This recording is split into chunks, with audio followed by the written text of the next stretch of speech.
सारी जो आज खुदावंद की कुदरत और खुदावंद का फजल मुझ पर है, मैं सारी ब्लेसिंग का जो खुदा के बाद ऑनर देता हूँ वो अपने उस्ताद को, पास्टर बिशारा साहब को जी, जिनकी विसासत से हमारे पूरे घर ने निजात पाई। आमीन। हमारे पूरे घर ने इन्हीं की वसासत से निजात पाई और आज सब खिदमत में हैं और जगह जगह पर खिदमत कर रहे हैं। हालेलुया। यीशु के नाम को जलाल दो। और सॉरी, कलाम से पहले ये बात जो है ये मेरे दिल के अंदर है और ये एक मसीही ईमान भी है और एक मसीही मोहब्बत भी है जो हम एक दूसरे के लिए करते हैं। ये खुशामद नहीं है, क्योंकि खुशामद से खुदा को क्या है, नफरत है। ये खुशामद नहीं है, बताना चाहिए, इसलिए कि फिर बताने से लिखा है कि ईमान सुनने से पैदा होता है और सुनना मसीह के, और ये कलाम ही है कि हम पहले खुदा से वाकिफ ना थे और जैसे ही खुदा के खादिम के कदम हमारे घर में पड़े तो हमारा पूरा घराना जो है वो निजात पा गया और अब हम सब जो है वो खिदमत में हैं और ये खुदावंद का फजल है।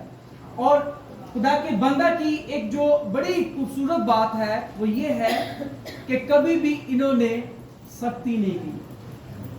हमारा काफ़ी देर के बाद दोबारा जो है मेल मिलाप हुआ और बड़ी रुकावटें भी हैं। खुदा तो काम कर रहा है, पास्टर जी से भी खुदा अपने काम ले रहा है और खुदा हमसे भी अपने काम ले रहा है जहाँ जहाँ पर है। लेकिन एक जो रफाकत थी, एक जो बुनियाद थी, एक जो शुरू था, जो आगाज था, जहां से हम ब्लेस हुए, इस बात को रोकने के लिए मेरे ख्याल में इब्लीस ने बड़े साल हमारे दरमियान जुदाई रखी। और इस बात को मैं उस वक्त समझा जब मैं गिरा और कराची चला गया, खिदमत में गिरा और कराची चला गया। और वहां पर जब खुदा ने मुझे ब्लेस किया तो मुझे सबसे पहले अगर किसी की याद आई खुदा के बाद तो वो खुदा के खादिम थे, पास्टर बिशारा साहब। हालेलुया। और खुदा ने मुझे बहाल किया। उस वक्त भी मैंने सोशल मीडिया पर बहुत से जराओं से इनका नंबर लेना चाहा लेकिन नहीं मिला, लेकिन खुदा ने जो वक्त मुकर्रर किया था उसी में हम दोबारा मिले और दोबारा जो रूहानी रफाकत है उसका आगाज हुआ। सो खुदावंद का मैं शुक्रगुजार हूँ आज आप सबों का, खुसूसन पास्टर जी का, जिन्होंने मुझे यहाँ मदद किया कि हम खुदा के कलाम में से आज अपनी बरकत को रिसीव कर सकें। Hallelujah, hallelujah. अजीजों, याद रखें कि खुदा का कलाम बोलने से दूसरों तक पहुंचता है और हालेलुया खुदा की तारीफ है। जब हम बोलते हैं तो हम क्या करते हैं, खुदा की तारीफ करते हैं। और यहाँ तक नहीं ये बात रहती, बल्कि हमारी आवाज हवाओं में गूंजती है और जिससे इब्लीस परेशान होता है, उसके मुक्तल परेशान होते हैं और खुदा हमारी मदद में हर वक्त रहता है। आमीन। आए हम अपने अनुमान की तरफ बढ़ते हैं और खुदावंद के पाक कलाम को हम समाप्त करते हैं। मेरे साथ निकालिए मत्ती रसूल की मार्फत लिखी गई अंजील, उसका 8वां बाब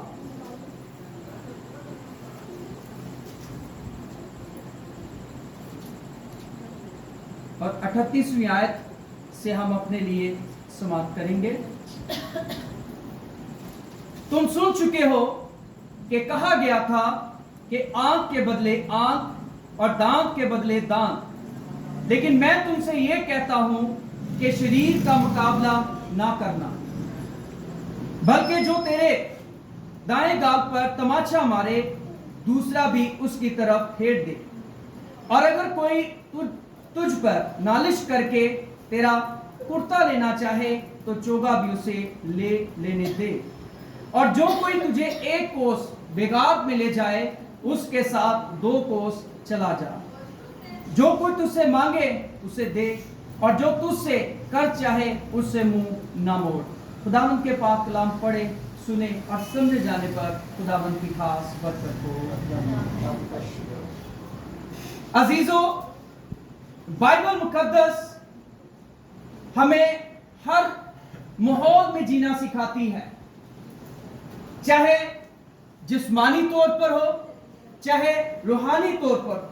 हर आलम में बाइबल मुकद्दस जो है हमारी मदद करती है, हमें सिखाती है कि हमने किस तौर पर सरवाइव करना है, हमने किस तौर पर चलना है। सो खुदावंद यीशु अल मसीह जिसके तल्लक से यहूदी इल्जाम लगाते थे कि ये शरीयत को खत्म कर रहा है और मूसा की बातों को तर्क करके ये अपनी तालीम दे रहा है, और बहुत सारे लोग जो हैं इसके पैरो हो चुके हैं, बहुत सारे लोग इसके फॉलोअर हैं, इसके पीछे चलने वाले हैं, इसकी तालीम को मानने वाले हैं।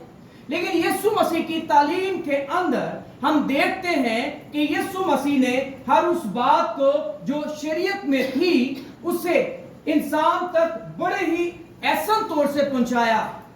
जो काम इंसान को शरीयत में रहते मुश्किल लगते थे उन्हें यीशु मसीह ने आसान किया, और जिन कामों को शरीयत में रहते हुए इंसान समझता था कि ये नामुमकिन है, उनको खुदावंद यीशु मसीह ने अपने लोगों के लिए और बेहतर से बेहतरीन किया। यहां तक अगर हम गौर करें तो खुदावंद यीशु मसीह ने 10 अहकाम में से कुछ अहकाम जो है उन्हें और सख्त कर दिया। जैसे जना के तल्लक से था कि जना ना करना, यीशु मसीह ने कहा अगर तू बुरा सोचता ही है तो तूने जना कर लिया, यानी तूने गुनाह कर लिया। यानी इस कानून को खुदावन ने सख्त कर दिया और सख्त कर दिया और मुश्किल कर दिया कि अब करने की तो बात दूर, अगर हम सोचते ही हैं तो हम गुनाह कर बैठते हैं, यानी हमारा गुनाह जो है वो लिखा जाता है। सो इसी तरह दांत के बदले दांत था तो खुदावन ने इस कानून को एहसन किया, आसान किया कि अब तुम ऐसा नहीं करोगे, बल्कि अब तुम क्या करोगे, एक दूसरे को माफ करोगे। और इसके साथ साथ खुदावंद यीशु मसीह ने कहा कि जो तुम पर नालिश करे, यानी कोई झूठा इल्जाम लगाए, कोई तुम पर दावा कर दे कि ये तो चीज मेरी तेरे पास है। फॉर एग्जाम्पल एक कुर्ते की बात की गई है कि अगर कोई तुझसे एक कुर्ता मांगे तो अपना चोगा भी उसे दे दे और शरीर का मुकाबला न करे। आज अजीजों, हम जिस दौर में जी रहे हैं, आज जिस वक्त में हम जी रहे हैं, हम देखते हैं कि मसीही तौर में चलना और मसीही होना हमारे लिए बहुत सारे मुल्कों में, अगर हम कहें ना यूरोप में हम सेफ हैं, तो यूरोप में भी बहुत सारे मुल्कों में जहां जहां हम मसीही तौर पर जीना चाहते हैं वहां वहां हमारे लिए बात मुश्किल है। क्यों मुश्किल है? क्योंकि हर बात हम मसीही जो है वो सिर्फ दुआ पर छोड़ते हैं। किस पर छोड़ते हैं जी? दुआ करना बुरी बात है? नहीं। दुआ करना तो अच्छी बात है, लेकिन कुछ चीजें हैं, कलाम की कुछ बातें हैं जो हमें प्रैक्टिकल करनी है। यीशु मसीह को जब गिरफ्तार करने आए तो उस वक्त यीशु के हवारियों ने कहा कि हम इनका मुकाबला करेंगे, अगर तू कहे तो आसमान से फरिश्ते आ जाएं। लेकिन यीशु मसीह ने उन्हें क्या किया? मना कर दिया। क्यों? क्या यीशु मसीह कुछ नहीं कर सकते थे? सब कुछ कर सकते थे। आसमान से वो फरिश्तों को मंगवा सकते थे और फरिश्ते यीशु मसीह और उसके लोगों के लिए लड़ सकते थे, लेकिन ऐसा यीशु मसीह ने होने नहीं दिया। क्यों? क्योंकि लोग सीखें, लोग प्रैक्टिकल करना सीखें, जिससे खुदा का नाम जलाल पाए, जिससे खुदा का नाम इंसानों में मशहूर हो। यीशु मसीह मौजूद से मशहूर थे, लेकिन यीशु मसीह खास शरीयत की बातों को जो इब्तिदा से खुदा बाप ने, यहोवा खुदा ने इंसान को दी और इंसान उससे गाफिल रहा, उसे पूरा ना कर सका, यीशु मसीह ने उसे आकर पूरा किया और यही तालीम दी कि तुमने इसे पूरा करना है।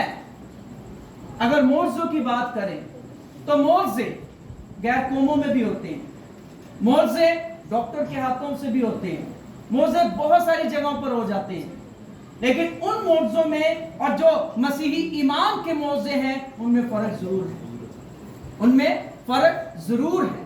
वो मौजे कायम नहीं रहते, लेकिन जो खुदा मौजे करता है वो कायम रहते हैं। हालेलुया। क्योंकि लिखा है कि खुदा जो दौलत देता है उसमें गम नहीं मिलाता। इसलिए जो मौजे खुदा करता है वो कायम रहते हैं, उनमें दोबारा गम नहीं है। लेकिन हम यहां पर गौर करें कि यीशु मसीह की जात सिर्फ मौजों तक न थी, बल्कि यीशु मसीह की जात खुदा के कलाम को पूरा करने की थी, क्योंकि यीशु मसीह खुद कलाम थे। क्योंकि उनके तलक से हम देखते हैं कि यूहन्ना ये गवाही देते हैं कि इब्तिदा में कलाम था, कलाम खुदा के साथ था और कलाम ही खुद खुदा था, और यही कलाम मुजस्सम हुआ, यानी जिस्म में यही कलाम उतरा। यानी खुदा ताला चाहते थे कि उसका कलाम जो है वो रोया जमीन पर पूरा और उसके मानने वालों की जिंदगियों में पूरा हो, और उनकी वसासत से हर बशर के अंदर खुदा का नाम जो है वो मशहूर हो, खुदा का नाम मशहूर हो। आज अजीजों, हम अपनी जिंदगी को दुआ में ज्यादा इजी समझते हैं, लेकिन दुआ भी करना ज्यादा इजी नहीं है। यह भी बड़ा मुश्किल काम है, एक मुश्किल टास्क। लेकिन हर बात दुआ से भी नहीं है। कलाम अगर हम देखते हैं कि यीशु मसीह मौजे करते थे, तो वहां पर यीशु मसीह दुआ करते में नजर नहीं आते। यीशु मसीह कहते थे और मौजात होते थे। यीशु मसीह इन मौजात के तैयारी के लिए रात भर दुआ में रहते थे। यानी इन मौजों को पूरा करने के लिए खुदा का जो कलाम है वो रात भर किस में रहता था? दुआ में, खुदा की हजूरी में। और जब यीशु मसीह सुबह बोलते यानी कलाम करते, तो वो कलाम जो है वो पूरा होता। अगर किसी अंधे को वो कहते कि अब तू देख, तो वो अंधा उस कलाम से देखता था। अगर किसी मुर्दे को खुदावंद कहते कि ए जवान तू उठ, तो उस कलाम से वो मुर्दा उठता था। सो यीशु मसीह कलाम करते थे और कलाम से मौजज़ात जो है वो रूनुमा होते थे। आज अजीजों, मसीही जिंदगी के अंदर दुआ एक जरिया है खुदा के साथ राब्ते में आने का। दुआ खुदा के साथ गुफ्तगू करना और खुदा के हुजूर अपने दिल खोलने का एक जरिया है। लेकिन इसके बाद खुदा चाहता है कि इंसान की जिंदगी के अंदर जो दुआ कर रहे हैं, खुदा का कलाम पूरा हो, खुदा का कलाम जो है वो काम करे। और वो कलाम किस तरह काम करेगा? जब दुआ के साथ हम प्रैक्टिकल भी करना शुरू करेंगे। आज बहुत सारे लोग दूसरे मुल्क जाना चाहते हैं, यानी हम गोरों की तरफ बड़ी नजर उठाकर देखते हैं कि वो बड़ी अच्छी जिंदगी गुजार रहे हैं, कोई फिक्र नहीं है, ना टेंशन है बिलों की, ना खाने की, बड़ी अच्छी जिंदगी गुजार रहे हैं। हम सोचते हैं और दिल करता है कि वहां पर चले जाएं, बच्चे भेज दें, यानी उनकी तरफ नजरें हैं। अगर कोई चर्च चला रहा है तो वो नजरें हैं कि हमारे चर्च के साथ कोई डोनर जुड़ जाए ताकि हमें डोनेशन आए और हम खुदा के काम करें। किनके ऊपर नजरें हैं? फॉरनर के ऊपर, गोरों के ऊपर। और उनकी नजरें किनके ऊपर है? खुदा और उसके कलाम पर। मेरे एक मुस्लिम दोस्त हैं जो सऊदीया में इंजीनियर हैं। वो कहते हैं कि हमारे साथ पूरे यूनिट में सिर्फ एक अमेरिका का एक नौजवान था और हम वहां पर 6 साल एक यूनिट में हमने काम किया। तो उस 6 साल के अंदर मैंने उस शख्स को एक जीन्स और एक टी शर्ट में देखा, और रात को मैं देखता कि वो अपने केबिन से बाहर आता और उन्हीं कपड़ों को धो लेता और खुश करता और वही सुबह पहनकर काम पर आता। और हमसे ज्यादा उसकी सैलरी थी क्योंकि वो एक अमेरिकन था और एक गोरा था। और पाकिस्तानी और दूसरों को सैलरी कम दी जाती थी इंजीनियर को, लेकिन उससे ज्यादा दी जाती थी क्योंकि वो एक फॉरेनर था, गोरा था।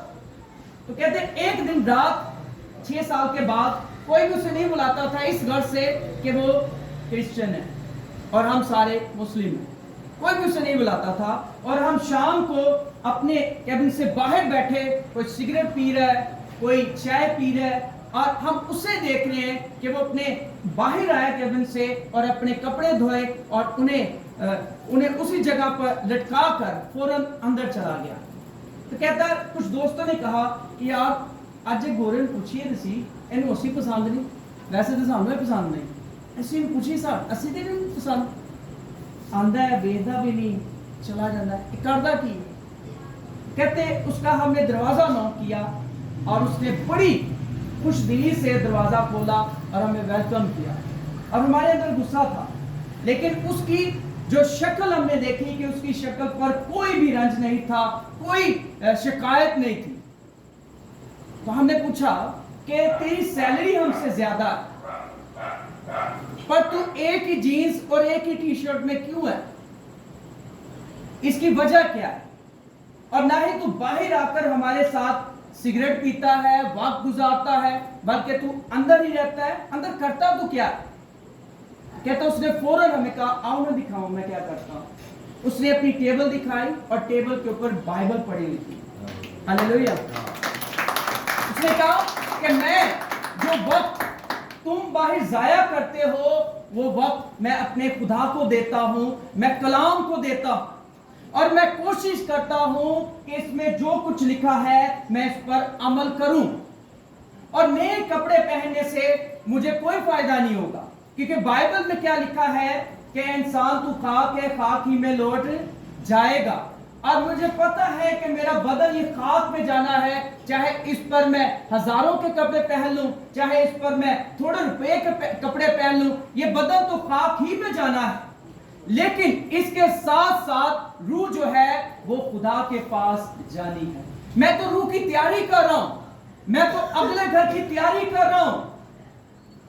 तो वो कहते हैं कि हम परेशान हो गए कि हमने तो आखिरत के तल्लक से कुछ और सुना है और ये क्या कह रहा है कि ये रूह की तैयारी कर रहा है, अगले घर की तैयारी कर रहा है। तो कहते हैं हमने पूछा कि वो तैयारी कैसे होगी, हमें भी बताओ। तो कहता उसने बताया कि मदद करने से। क्या करने से? प्रैक्टिकल करने से। बाइबल मुकद्दस में लिखा है कि देना लेने से क्या है? हमें ये हम जानते हैं कि बाइबल में ये लिखा हुआ है कि देना बोना जो है वो लेने से बेहतर है, मुबारक है। पर फिर भी आज हमारा ये हाल है कि हम कोशिश करते हैं कि हमें मिल जाए। हम देने की बजाय हम ये सोचते हैं कि हमें मिल जाए, लेकिन हम देखते हैं कि जिनकी तरफ हमारे हाथ बढ़े हैं वो इस कलाम को अपनी जिंदगी में प्रैक्टिकल तौर पर पूरा कर रहे हैं, वो दे रहे हैं, वो बोते जा रहे हैं और वो बढ़ता जा रहा है। उसने बताया कि मैं अपनी आमदनी में से सिर्फ एक हिस्सा अपने घर बेचता हूं और बाकी जो मेरे पास पैसे बचते हैं वो सारे के सारे मैं अपने चर्च को भेज देता हूं, और मेरा चर्च जो है वो गरीब मुल्कों की मदद करता है। हालेलुया। जिसमें तुम्हारा पाकिस्तान भी है, जिसमें तुम्हारा पाकिस्तान भी है। और ये बात जब उन्होंने सुनी तो उन्होंने कहा कि वाकई ये लोग बिल्कुल अलग हैं। अगर इनसे खुदा कुछ है तो ये खुदा को राजी कर रहे हैं, ये इंसान पर भरोसा नहीं करते हैं। और बाइबल में लिखा है कि इंसान पर भरोसा करने वाला कौन है? कौन है जी? जो इंसान पर भरोसा करता है। और हम करते हैं, हमारी नजरें रहती हैं इंसान पर। कल मैं सन्नाबाद किसी घर में था तो उन्होंने बताया दुआ के बाद, उन्होंने कहा पासे जी दुआ करो, मेरा जो पुत्र है ना ये चाचा बाहर गया आज, बाकी 4-5 साल हो गए ने सानू नहीं कुछ देना, दुआ करो सानू कुछ दे। और इतना अच्छा घर, इतने अच्छे लोग, पढ़े लिखे लोग, और खुदा के फजल से हर चीज उनके पास, लेकिन फिर नजरें कहाँ है? उस पर जो बाहर गया हुआ है। پھر انہیں بتایا سمجھایا کہ اپنی نظریں خدا پر ٹکائیں. ہو سکتا ہے کہ وہ وہاں پر آپ اپنے بھتیجے کے لیے بہتر سوچتا ہو, وہ 4 سال میں اس کے لیے کچھ اور بہتر سوچتا یا کرتا ہو, یا اپنے بھائی کے لیے کچھ بہتر سوچتا ہو یا کرتا ہو. اگر مہینے بعد وہ آپ کو 5-10 ہزار بھیج دے تو اس سے تو کچھ نہیں ہوگا, وہ آپ کھا جائیں گے. ہو سکتا ہے کہ وہ آپ کے لیے کچھ بہتر کرتا ہو, آپ اس کے لیے بھی دعا کریں اور اپنے بچے کے لیے بھی کیا کریں, دعا کریں اور کوشش کریں کہ کلام کو اپنی زندگی میں عمل میں لائیں. یہاں پر یسوع مسیح صاف صاف ہمیں کہہ رہے ہیں کہ جو تجھ سے مانگتا ہے اسے دے, اور دینا ہی مشکل ہے, دینا ہی مشکل ہے. کیوں؟ کیونکہ ہمیں تو عادت ہے لینے کی. سوری اگر کسی کو یہ برا نہیں لگنا چاہیے, کیونکہ یہ خدا کا کلام ہے اور بہت ساری چیزوں میں